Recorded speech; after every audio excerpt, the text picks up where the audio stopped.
Queridos compatriotas, esta mañana el presidente Morales, en un mensaje a la nación, comenzó por hablar de un golpe de Estado y claramente nos señaló, y a mí en particular, como responsables de esa supuesta intención de interrumpir el orden constitucional. Mi primera respuesta clara y categórica a esa increíble acusación es que si hay alguien que ha roto y rompe sistemáticamente el orden constitucional de Bolivia, se llama Evo Morales. Quiero recordarle que el año 2014 fue elegido en este mandato constitucional de manera inconstitucional, vulnerando un artículo transitorio de la Constitución que él mismo promulgó el año 2009. Por lo tanto, este tercer mandato tiene un origen ilegítimo. Recordarle también, y no le va a ser difícil tomarlo en consideración porque lo sabe de memoria, que el 21 de febrero del 2016 el pueblo boliviano le dijo no al intento de repostulación indefinida, no al intento de ser presidente vitalicio de este país. Y utilizando un poder del Estado que debiera ser independiente primero y otro poder que debiera ser independiente después, Tribunal Constitucional y Tribunal Supremo Electoral, permitió, ordenó, dio la instrucción de que lo habilitaran inconstitucionalmente con una interpretación sesgada y vergonzosa del artículo 23 de la Carta Interamericana de Derechos Humanos.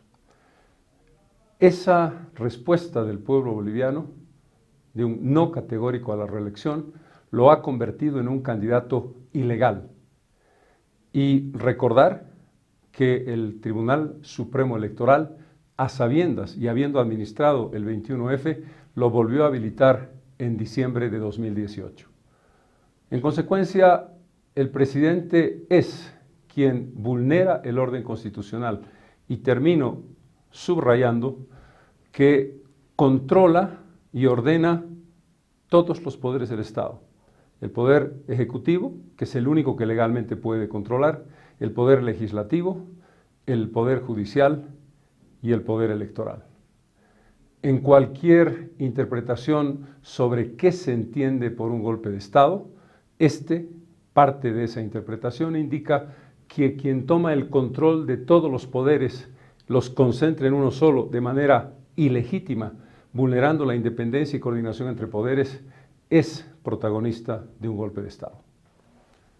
En consecuencia, y me doy por enterado, la amenaza indirecta del presidente y la amenaza directa del ministro de Gobierno que me acusan de estar incitando a la violencia pueden llevarnos a una situación de la privación de mi libertad.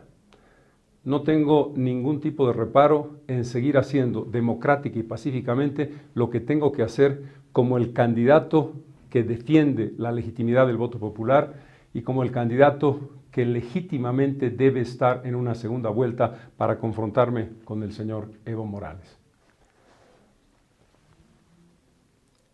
Hablamos ahora del tema central que se está convirtiendo en el punto de quiebre, esta vez irreversible, de nuestra democracia. Las elecciones del 20 de octubre. En las elecciones del 20 de octubre, el pueblo boliviano, una vez más, nos dio a todos una lección de civismo y patriotismo, con una participación masiva, con una voluntad pacífica y una voluntad cívica extraordinaria sobre un elemento clave, la seguridad de que esta vez no se burle el voto popular, por segunda ocasión después del 21 de febrero. Sin embargo, los resultados que hoy estamos viviendo, la afirmación ilegal del presidente que se da por ganador cuando todavía no tenemos los resultados finales, y lo que más nos preocupa, el hecho de que el TREP, que era el supuesto elemento de garantía, fuera arbitrariamente suspendido en el conteo cuando estaba al 83%, dejando durante casi 20 horas en vacío completo la información, marca claramente la voluntad política de quien controla el Tribunal Supremo Electoral, el presidente Evo Morales, de dándose cuenta, como lo habían comprobado dos empresas independientes, Vía Ciencia y Jubileo, que la distancia entre el primero y el segundo era menor a 4 puntos o alrededor de 4 puntos y, descontento con esa posibilidad, ordena que se interrumpa ese conteo. Que quede claro que esa decisión no fue una decisión técnica, como muy explícitamente ha hecho saber el ex vicepresidente del Tribunal Supremo Electoral, el señor Costas, que indica que esa fue una decisión política tomada por la presidencia del Tribunal Supremo Electoral, suponemos recibiendo órdenes del Poder Ejecutivo. Y que esa decisión, como de hecho ocurrió, generó falta de credibilidad del tribunal, generó incertidumbre y abrió un espacio de confrontación innecesario. Está claro que hay un fraude gigantesco en marcha. Está claro que cualquier resultado que dé por ganador a Evo Morales en primera vuelta es producto de un fraude, y los elementos para demostrarlo vamos a presentarlos sucesivamente en las próximas horas. Quiero además detenerme muy especialmente en una de las afirmaciones más peligrosas y mentirosas del presidente Morales. El que desde nuestra posición política y desde el bloque ciudadano que representamos, tenemos, según él, una actitud racista y discriminatoria con el voto indígena. Eso es totalmente falso, pero empezaré por decir, como lo sabe toda la opinión pública, que el conjunto de los bolivianos, todos sin excepción, nos sentimos profundamente orgullosos de la inclusión indígena, de la presencia de la diversidad de las naciones indígenas en el país, en el centro de la actividad política, económica y social, y profundizaremos ese compromiso porque es un imperativo de derechos humanos y de Constitución. Dicho lo cual, el presidente miente cuando el 83% de los votos estaban siendo registrados, y ahí se detuvo el conteo del TREP, una parte significativa del voto rural había llegado ya. Parece olvidar el presidente que estamos en el año 2019, no en el año 1980. No es como antes, que los votos rurales tardaban horas, días, si no semanas en llegar. La llegada de los votos rurales es muy significativa y ya estaba incorporada, como lo prueba la propia votación que ha recibido el presidente Morales y parte de la votación que hemos recibido nosotros cuando el 83% del TREP estaba computado. Decirle además que lo que quedaba, es decir, el 17% de los votos, tenía un 30% de voto urbano pendiente. También faltaba computar voto urbano.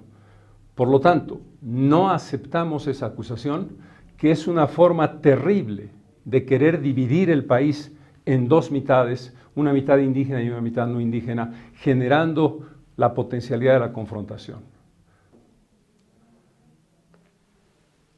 Convoco hoy a todos nuestros compatriotas que creen en la democracia a la movilización permanente, a la movilización en defensa del voto, porque quiero decirle al presidente, no vamos a permitir que se nos robe por segunda vez una elección. Ya lo hizo de manera descarada con el voto del 21 de febrero del 2016. Es una lección aprendida y vamos a estar movilizados permanentemente, y estaré yo con ustedes hasta que se reconozca que la segunda vuelta debe realizarse, porque legítimamente fue lo que votó el pueblo boliviano. Esta convocatoria está basada en una mirada democrática y pacífica, democrática y no violenta. Este es mi espíritu, este ha sido siempre mi espíritu. La convicción de la democracia tiene que ver con la convicción con la paz, con la construcción de una sociedad entre iguales, sin divisiones, aceptando las reglas del juego de la Constitución y de la ley.